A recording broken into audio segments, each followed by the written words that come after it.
So, first, let's talk about social change. If we're talking about social change, this actually refers to the significant modification or alternation in the lifestyle of a society, including culture. So, as we all know, there is what we call as the status quo, or the current standing in every culture, in every society, or in every community. There are things that are actually prevalent as of the moment. So for example, sa atong community, natay mga naandan na it's actually acceptable towards our society.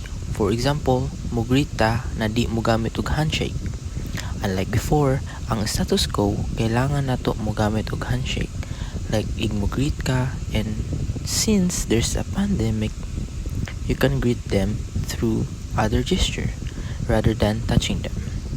Also, social change may mean any significant shift or modification in the lifestyle of the society that affects the major portion of the population, that brings about pattern of behavior.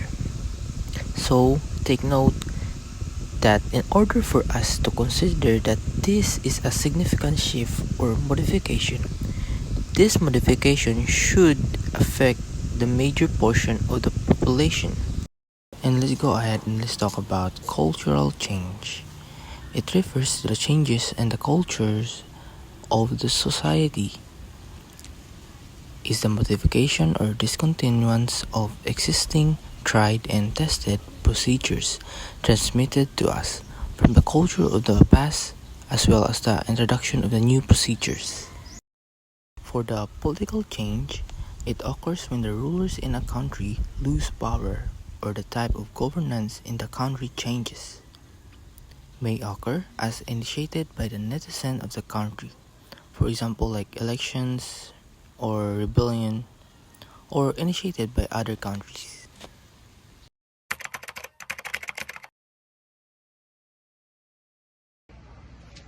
What is innovation? It is defined as an independent invention to creatively find solutions to problems. There are two types of innovation. First, primary innovation occurs when an individual or group comes up with a completely new idea or device. For example, the invention of photography has altered how people view reality as it allowed individuals to capture moments and later on records events through video cameras. Secondary innovation occurs when an individual or a group further develops or improves on an already existing idea, method, or device.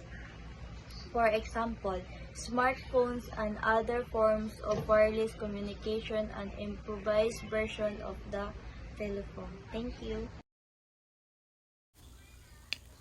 So let's talk about diffusion. It is the act of spreading culture, tradition, objects, and ideas to another societies. And there are two types of diffusion: the, the direct diffusion and indirect diffusion.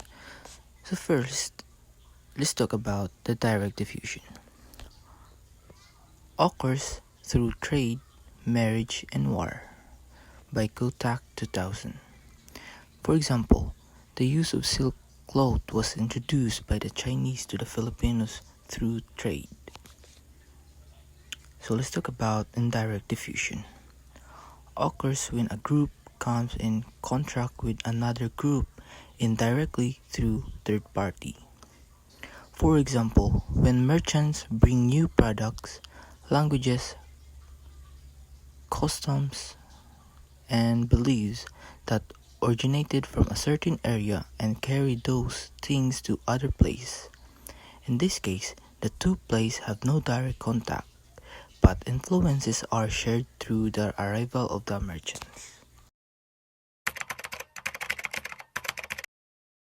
The acculturation is the process whereby individuals or groups from different cultures come into constant interaction and exchange. Ideas, belief, costume, and behaviors. Here both process affect and accommodate each other.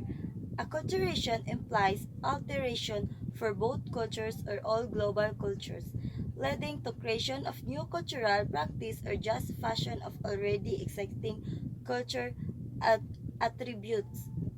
The assimilation often involves people or group facing fissure to become like one or another culture's standards and norms. And in the end, individuals or groups' original culture identify can be lost or surprised. And let's talk about social contradictions and tensions. Social, cultural, and political change are often positively seen as a mark of human progress. However, societal changes do not always start with and ascend smoothly and peacefully. Revolutions are sometimes waged to create a just society,